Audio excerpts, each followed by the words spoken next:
Hey, I'd like to welcome you to another episode of Mission Matters. My name is Adam Torres, and if you'd like to apply to be a guest in the show, just head on over to missionmatters.com and click on Be Our Guest to apply. All right, so today's guest is Nick McLean, and he's co-founder and a partner over at 4 Pillars Investors. Nick, welcome to the show. Thank you, Adam. Thanks for having me. All right. So, Nick, this is a hot topic, private equity. Lots of business owners and executives listen to this show and learning how to get value, whether they're exiting a business or otherwise. Super, super hot topic. And I'm also interested to hear what kind of trends you're seeing in 2024 and really how people can respond to those. But just to get us kicked off, Nick, we'll start this episode the way that we start them all with what we like to call our Mission Matters Minute. So, Nick, at Mission Matters, our aim and our goal is to amplify stories for entrepreneurs, executives, and experts. That's what we do. Nick, what mission matters to you? Mission that matters to me is investing in companies and actually growing them so that it doesn't just impact the owners and whatnot. You're improving the lives of the people at the company, and you're actually growing the employee base so you're able to allow people to feed their families and whatnot. It's not just about bottom line. We want to make a meaningful difference in our communities. Wonderful. And I'm interested to get more into your model as well. So I know 4 Pillars, it's not your typical PE firm, let's say, just because of the relationship approach that you take and also some of the things that you're doing in growing companies versus maybe just extreme cost cutting. So we'll get into that. But before we do, how'd you get into this business? Where did this all start from you? How'd you get interested in private equity? Well, it's a little bit of a convoluted story. I'll try and keep it brief. I always thought that I was going to work for a large Fortune 500 company, rise through the ranks, and that would be that. In business school, got exposed to companies in the lower middle market, learned about private equity, investment banking, and all that sounded really interesting. After I graduated, worked in a lot of different roles, all related to mergers and acquisitions or private equity. But after 6, 12, 18 months in these roles, I lost interest and really started to dislike the roles. After 1 or 2 of those, you can chalk it up to bad luck. After 3, 4, 5, 6, at that point, you kind of have to start looking at yourself in the mirror. And I realized that, having a seat at the table was important to me. And if I wanted a seat at the table, I was going to have to build the table. I was going to have to bring my own seat as well. And at that point is when I got hooked up with my partner, Thomas Stanford, and we started launching 4 Pillars Investors, which was about 2015. What was it? Let's stay in that launch side of things for a moment or two. What was the vision? Maybe what did you see versus where you wanted to be? What was the vision for the company when you get started? Well, the vision at the beginning was quite simple, actually. We wanted to buy 2 businesses, one for me to run and one for my partner to run.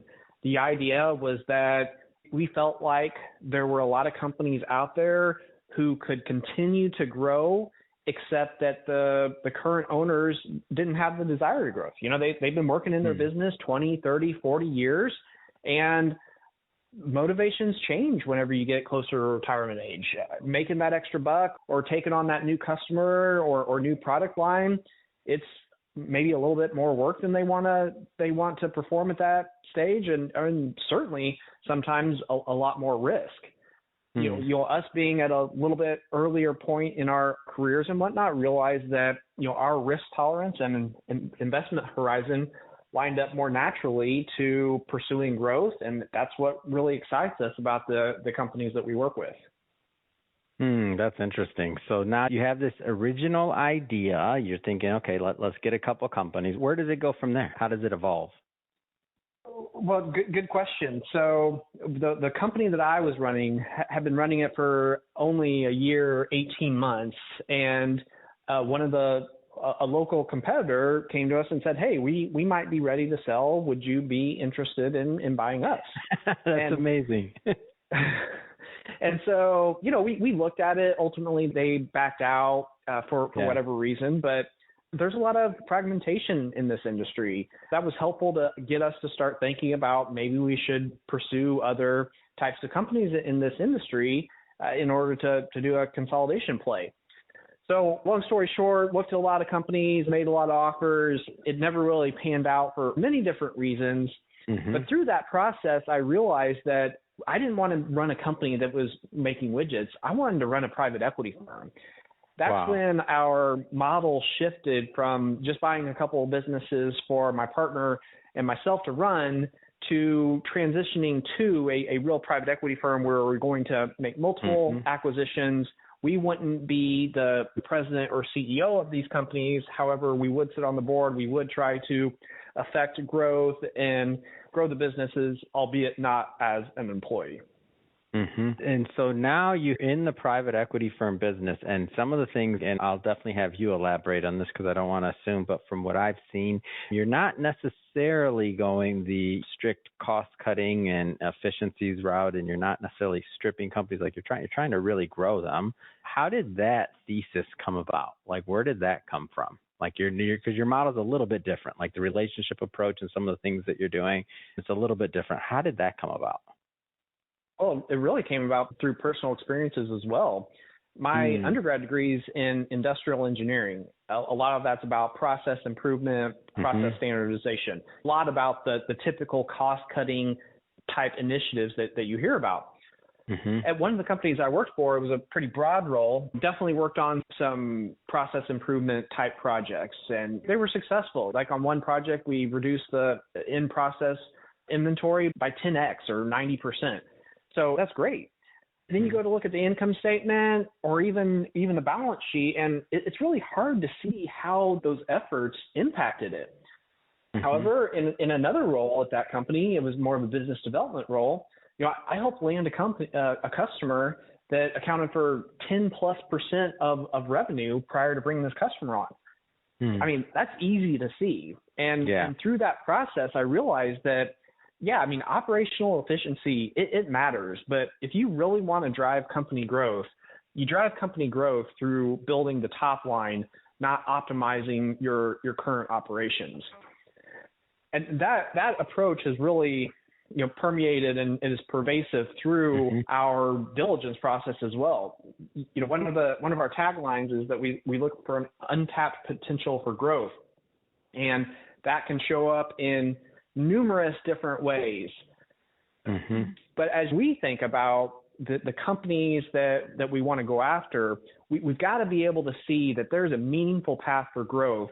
Because if there's not, then that doesn't mean it's a bad company. It doesn't mean that it shouldn't sell for a really great price. It's just we're probably not going to be the best ones to own that business because, again, we're trying to pour gas on fires and really ramp up the growth so that we can, take a company from, 20 million of revenue to 40 million or 50 million or whatever the case may be.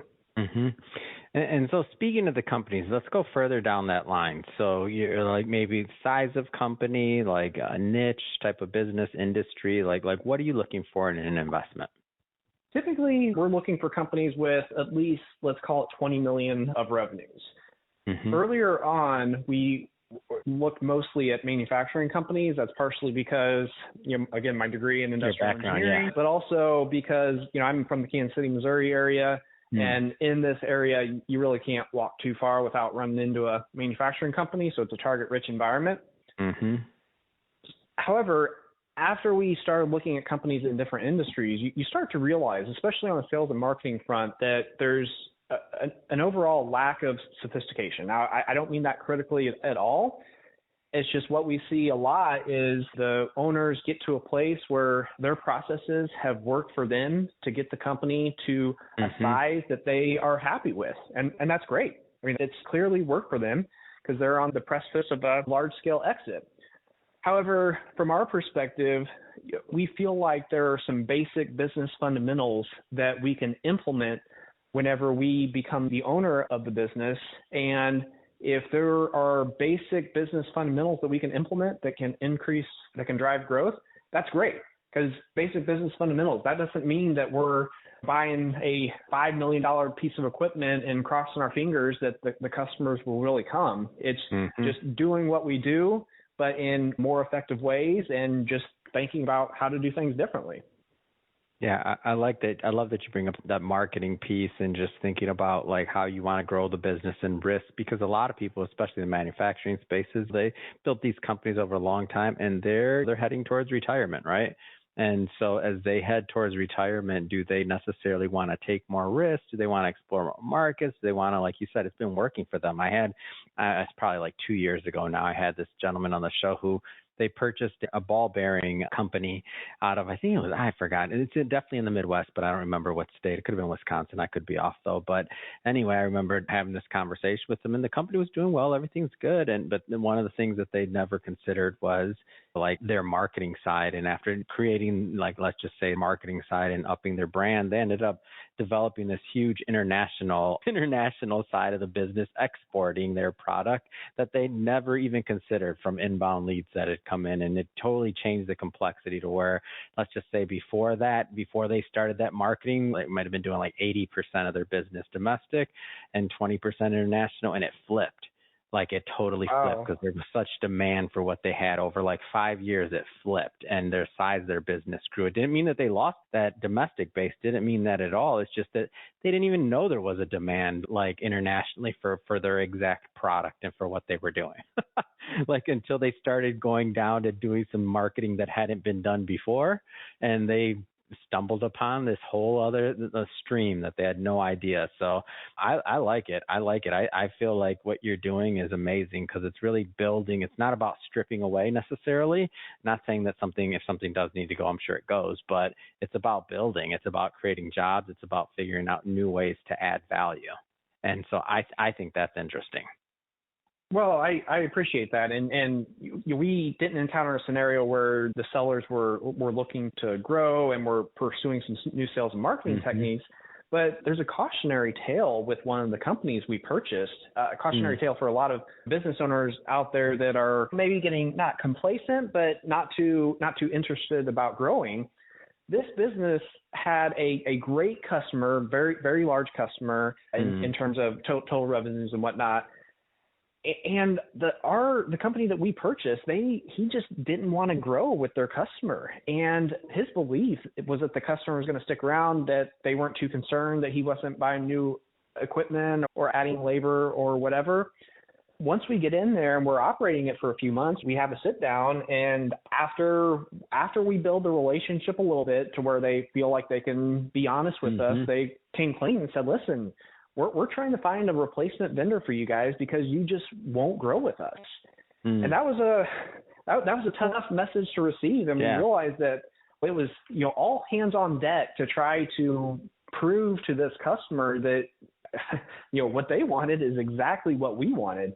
Yeah. Fast forward a few years, and it's a great customer. It's a growing customer. And I mean, really just a lot of green shoots and a lot of optimism there. But to go back to the cautionary part of this example is you had a business owner that had this false sense of security that he could just keep things going as they were and nothing would ever change. And I guess he got out at the right time and things did work out. But if he had needed to keep the business for another 2 or 3 years, he could have been in a much worse situation. Yeah.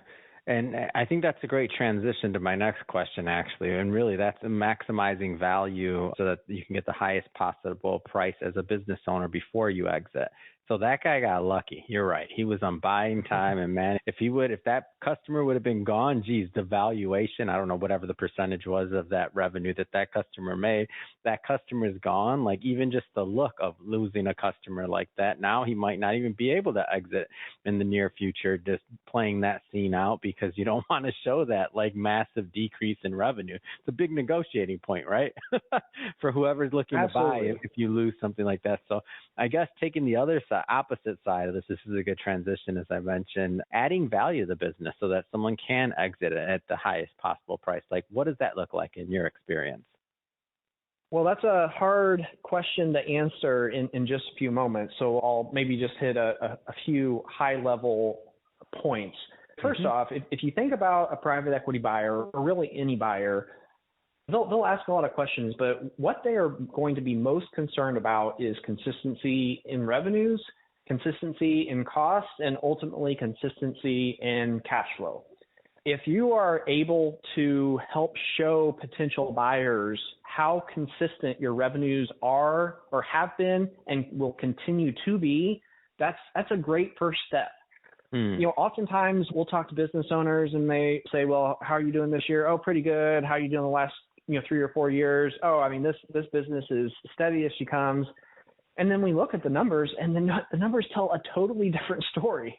And we're just, then it's okay. Now what's going on? Like, was he just not embarrassed, but did he just not want to show us that there's more volatility, or does he really think that this suggests a level of consistency, or what's the story here? It's just the red flags go up. Again, not because we think there's being anything, dishonest or anything along those lines. It's more just we're going to have to do the analysis because in our view, the business owner has not done the analysis that we would like to see. Whenever, as it relates to specific advice or counsel, what I would say is, be upfront. Look at your numbers, and if the numbers bounce around, try and understand why they're bouncing around. And I would also encourage folks to not be apologetic about their numbers, but also be willing to say that, things could be improved. And if things could be improved, what would go a great way with any buyer is to say, here's an action plan that we have developed in order to address some of the inconsistency in our numbers. We're not all the way through this action plan. It's got 5 steps. However, we're 2 or 3 steps through, and here are the preliminary results.